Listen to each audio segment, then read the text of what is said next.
ሰው እንዴት ትምህርቱን ሳይጨርስ ልጅ ይወልዳል? እንኳን ደስ አላችሁ እናንተ ለእኔ ቤተሰቦቼ ናችሁ እንዲባሉ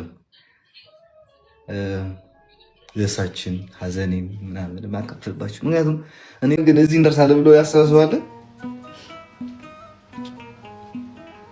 ማርያም እንደዚህ እንደርሳለን ብዬ አስቤ አላውቅም ነበር። ከምር እናቴ በጭራሽ አስቤ አላውቅም። ግን የፈጣሪ ስራ በጣም ልዩ ነው። ፈጣሪ ሁሉ ነገር ላይ አይሳሳትም በጭራሽ። ሁሉ የፈጣሪ ትክክል ነው። ገባችኋል? ከዛ ደግሞ የሆነ የተቀርጾ ሪከርዳይች በጣም በሳቅ ነው የሞትኩት። ማርያምን ደስ ዋው።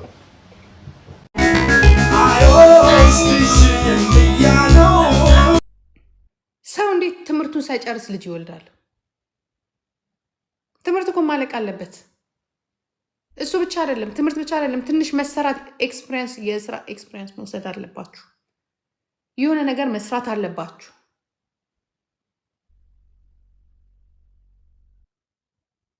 ያም ፎልፎልሽ አንቺ ደግሞ እከክ እኔ ፎሎ አስደራግ ነኝ ብሎክ መሆን አለብሽ። ደፋ ምን አባሽ እኔ ፎሎ ማስደረግሽ? እኔ ፎሎ አስደራጊ ነኝ። አንቺ እከክ የቱም የለመድሽውን እዚህ ትጽፊያለሽ። ጅል ኦኮቴ ምን አይነት ጊዜ እንደመጣብን የሶሻል ሚዲያ ያላቅ።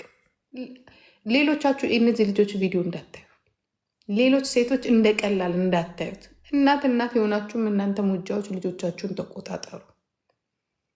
ሴት ልጅም ወንድ ብሎ ነገር የለም። ወንድ ልጅ በአሁኑ ሰዓት ወንዱም ተጎጂ ነው። እንዲሁም ወንዱ ተጎጂ ነው ከሴቷ ይልቅ። እግዚአብሔር ምስክሬ ነው። ሴቷ አይደለችም ተጎጂ፣ ወንዱ የሚዞርበትም እሱ ነው፣ የሚዟዟርበትም እሱ ነው። አይምሰላችሁ። ይዞርበታል ወንዱ። እያየ ነው። ብዙ ወንዶች ያ ሲስቁ ባለዕዳዎቹ እነሱ ናቸው። እናት አይደለችም። ይህን ታውቃላችሁ። ሁል ጊዜ እዚህ ሀገር ወንድ ነው ባለዕዳ ይመስላችኋል። ከፍ ዝቅ እንዳይለም በቃ ሲስተሙ እንዴት ነው? እውነት እኮ ነው። አንዳንዴ ስታስቡት ለአንድ ልጅ $300 300 ዩሮ እና 600 ዩሮ መክፈል፣ ሁለት ልጅ ብትወልዱ እንኳን 600 ዩሮ ነው። 600 ዩሮ ስራ ቢሰራ አንድ ሰው እዚህ ሀገር ትልቁ ደሞዙ 3000 ብር 2500 ነው። ትልቁ ዝም ብሎ ጠረጋ ወይ የሆነ ላጋ ውስጥ ምናምን መጋዘን ውስጥ ማለት ነው 2500 ነው የሚደርሰው። ከ2500 600 ለልጆች እስከ 700 ነው መሰለኝ። 700 ከፍሎ የቤት ክራይ ከፍሎ ቀለሙን ችሎ ስንት ቢተርፈው ኒክስ።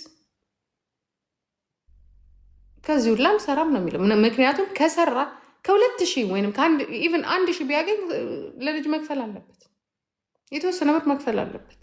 ስለዚህ አይሰሩ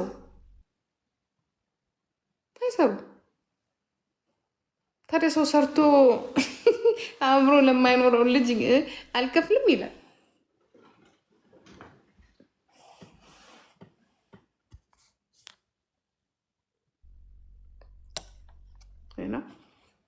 አድካሚ ነው ስራው። የወንዶቹ ስራ እዚህ ሀገር አድካሚ ነው። እንደ አህያ ነው የሚሰሩት። ስለዚህ ደስተኛ ይሆኑ። አላያችሁ እንዴ ካናዳ ውስጥ እንትን እንዳለ ምን እንዳደረገ እንዴ? ስንቱ ነው በቃ ይህን ከሰራውማ ብር ስለሚጠይቁኝ። እንኳን ደስ አላችሁ እናንተ ለእኔ ቤተሰቦቼ ናችሁ እንዲባሉ ደሳችን ሀዘኔም ምናምን ማካፈልባችሁ። ምክንያቱም እኔ ሰው የለኝም እዚህ ሀገር። የቀረብኩት ባዳ ሆነ ይቀየራል፣ ጠላት ሆነ ይቀየርብኛል። የቀረብኩት ስለሚቀያየር እናንተ ትሻሉኛላችሁ። ገባችኋል? ደስታዬን ከእናንተ ጋር ባሳልፍ ይሻለኛል።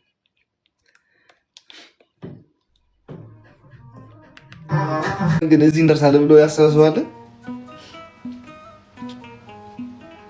ማርያም እንደዚህ እንደርሳለን ብዬ አስቤ አላውቅም ነበር። ከምር እናቴ በጭራሽ አስቤ አላውቅም። ግን የፈጣሪ ስራ በጣም ልዩ ነው። ፈጣሪ ሁሉ ነገር ላይ አይሳሳትም በጭራሽ። ሁሉ የፈጣሪ ትክክል ነው። ገባችኋል? ከዛ ደግሞ የሆነ የተቀርጾ ሪከርዳይች በጣም በሳቅ ነው የሞትኩት። ማርያምን ደስ ዋው። ሰው እንዴት ትምህርቱን ትምህርቱን ሳይጨርስ ልጅ ይወልዳል። ትምህርት እኮ ማለቅ አለበት። እሱ ብቻ አይደለም፣ ትምህርት ብቻ አይደለም፣ ትንሽ መሰራት ኤክስፒሪየንስ፣ የስራ ኤክስፒሪየንስ መውሰድ አለባችሁ። የሆነ ነገር መስራት አለባችሁ።